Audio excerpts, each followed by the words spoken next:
வணக்கம் சரிங்களா. அம்பத்தூர் சூரப்பட்டு துலுக்கானத்தம்மன் தெரு பகுதியை சார்ந்தவர் மூதாட்டி பொன்னம்மாள். இவருக்கு பார்த்தோம்னா வயது 70 இருக்கும். இவருக்கு 6 மகள்கள் உள்ளனர்.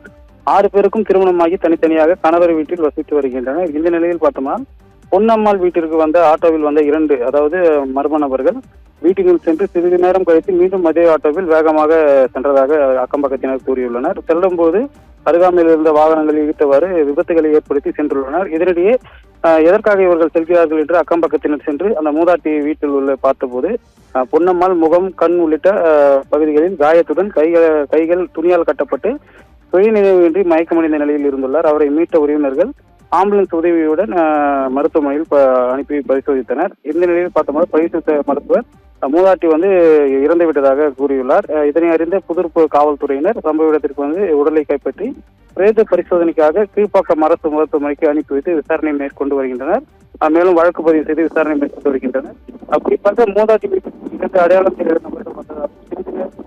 சென்ற போது வீட்டுக்குள் பார்த்தபோது மூதாட்டி கைகால் கட்டப்பட்டிருந்த சம்பவம் அதிர்ச்சி ஏற்படுத்தியுள்ளது. குறிப்பாக வீட்டுக்குள் இருந்த பீரோ உடைக்கப்பட்டும் அதே போன்று மூதாட்டி அணிந்திருந்த நகைகள் இல்லாமல் கைகள் கட்டப்பட்டிருந்த நிலையில் கழுத்து நெரிக்கப்பட்டிருந்ததாகவும் கூறப்படுகிறது. மேலும் தொடர்ந்து விசாரணை மேற்கொண்டு சூரப்பட்டு பேருந்து நிலையம் அருகே பார்த்தோம்னா 1.5 கோடி மதிப்பிலான நிலம் அந்த பொன்னம்மாள் என்பவருக்கு இருந்துள்ளதாகவும் சமீபத்தில் அந்த இடத்தை விற்பனை செய்வதற்காக ஒப்பந்தம் போடப்பட்டு முன்பணம் பெற்று 6 மாதத்திற்கு தலா 5 லட்சம் ரூபாய் கொடுத்து மீதமுள்ள 1 லட்சம் ரூபாய் தன்னிடம் எடுத்துக்கொண்டு சென்றதாக கூறப்படுகிறது.